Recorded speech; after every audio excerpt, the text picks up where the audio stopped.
Friends, ನಾವು posting ಅಂತ ಮೈಸೂರಿಗೆ ಬಂದಿದ್ವಿ. ಇದು ನನ್ನ ಫಸ್ಟ್ ವ್ಲಾಗು. ಇವತ್ತು ಸಂಡೇ, ಸೊ ಪೋಸ್ಟಿಂಗ್ ಹಾಲಿಡೇ ಇತ್ತು ಅಂತ ಎಲ್ಲ ಔಟಿಂಗ್ ಹೋಗೋಣ ಅಂತ ಪ್ಲ್ಯಾನ್ ಮಾಡಿದ್ವಿ. ಮೆಜಾರಿಟಿ ಎಲ್ಲ ಸೆಂಟ್ ಫಿನೋಮಿನಾ ಚರ್ಚ್ ಅಂತ ಅಂದರು. ಸೊ ಅಲ್ಲಿಗೆ ನಾವು ಎಲ್ಲ ಓಕೆ ಅಂತ ಹೊರಟ್ವಿ. ನೋಡೋಣ ಬನ್ನಿ ಹೇಗಿದೆ ಅಂತ. ಸೊ ನಾನು ಫಸ್ಟು ರೆಡಿ ಆದೆ, ತಲೆ ಬಚ್ಚಿಸ್ಕೊಂಡ್ರೆ. ಅವಳು ನನ್ನ ಜೂನಿಯರ್ ರುಜ್ವಾನ ಅಂತ ಸಖತ್ತಾಗಿ ಜಡೆ ಹಾಕ್ತಾಳೆ ಮಾತ್ರ.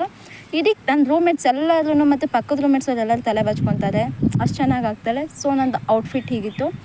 ಲುಕ್ಕೆಲ್ಲ ಮುಗಿದ್ಮೇಲೆ ಎಲ್ಲರೂ ಕೆಳಗೆ ಬನ್ನಿ ಅಂತಂದರು. ಸೊ ನಾನು ಕೆಳಗೆ ಹೋದೆ.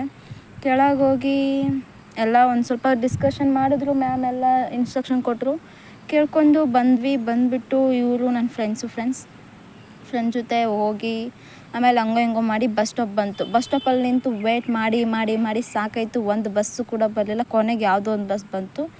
ಬಸ್ಸಲ್ಲಿ ಹತ್ತುಬಿಟ್ಟು ಟಿಕೆಟ್ ತೊಗೊಂಡ್ವಿ. ಮತ್ತು ನಮ್ಮ ಬಸ್ ಸ್ಟಾಪ್ ಬಂತು. ಅಲ್ಲಿ ಇಳಿದು ನಾನು ಬೇಗ ಇಳಿದ್ಬಿಟ್ಟು ಕೌಂಟ್ ಮಾಡಿದೆ. 1 2 3 4 5 ಅಂತ ಹಿಂಗೆಲ್ಲ ಕೌಂಟ್ ಮಾಡಿ ಮತ್ತು ಇದು ನಮ್ಮದು 3 ಮಂಕೀಸು. ಸೊ ಇಲ್ಲಿ ನೋಡಿ ಆ ಚರ್ಚ್, ಸೆಂಟ್ ಫಿನೋಮಿನಾ ಚರ್ಚ್ ಅಂತ ತುಂಬ ಅಂದರೆ ತುಂಬ ಚೆನ್ನಾಗಿದೆ ಫ್ರೆಂಡ್ಸ್. ಒಂದು ಸರ್ತಿ ನೀವು ವಿಸಿಟ್ ಮಾಡಲೇಬೇಕಾದ ಚರ್ಚ್ ಅದು. ಎಷ್ಟು ಚೆನ್ನಾಗಿದೆ, ಆಚೆಯಿಂದ ನೋಡೋಕೆ ಹಂಗಿದೆ, ಎಷ್ಟು ಮೇಲಿದೆ, ಹಂಗೆ ಅಂತ. ಒಳಗಡೆ ಹೋದರೆ ಗುಹೆ ಥರ ಇದೆ. ಅಂಡರ್ಗ್ರೌಂಡ್ ಹೋದ್ವಿ. ಆಮೇಲೆ ಸೈಡಿಗೆಲ್ಲ ವಾಲ್ ಮೇಲೆಲ್ಲ ಏನೇನೋ ಬರೆದಿದ್ರು. ಯಾಕೆ ನಾನಂತೂ ಅದೆಲ್ಲ ಟಚ್ ಮಾಡಿ ಎಲ್ಲ ಫೀಲ್ ಮಾಡ್ತಾಯಿದ್ದೆ ಏನೇನು ಬರೆದಿದ್ದಾರೆ ಅಂತೆಲ್ಲ. ಸೊ ಅಲ್ಲಿಂದ ಆಚೆ ಬಂದಮೇಲೆ ನೆಕ್ಸ್ಟ್ ನೋಡ್ತೀನಿ, ಅಲ್ಲೊಂದು ಗುಹೆ ಇತ್ತು. ಮತ್ತು ಆ ಗುಹೆಗೂ ವಿಸಿಟ್ ಕೊಟ್ವಿ. ಒಳಗಡೆ ಇನ್ನೂ ಚೆನ್ನಾಗಿತ್ತು ಮಾತ್ರ, ಸರೌಂಡಿಂಗು ಚೆನ್ನಾಗಿತ್ತು. ಅಲ್ಲಿ ಕಲ್ಲಲ್ಲಿ ಗುಹೆ ಇತ್ತು ಫ್ರೆಂಡ್ಸ್ ಅದು. ಆಮೇಲೆ ಇರಲಿ ಅಂತ ನಮ್ಮದು ಒಂದು ಕ್ಯಾಂಡಲ್ ಹಚ್ಚಿ ಜೀಸಸ್ಸಿಗೆಲ್ಲ ಬೇಡ್ಕೊಂಡು ಒಳ್ಳೇದು ಮಾಡು, ಎಲ್ಲರಿಗೂ ಒಳ್ಳೇದಾಗಲಿ ಅಂತೆಲ್ಲ ಕೇಳ್ಕೊಂಡು ಸೊ ಬಂದು ಒಂದು 5 ನಿಮಿಷ ಪ್ರೇಯರ್ ಮಾಡಿದ್ವಿ. ಸೊ ಅಲ್ಲಿಂದ ಔಟ್ಸೈಡ್ ಬಂದಿದ್ದೆ.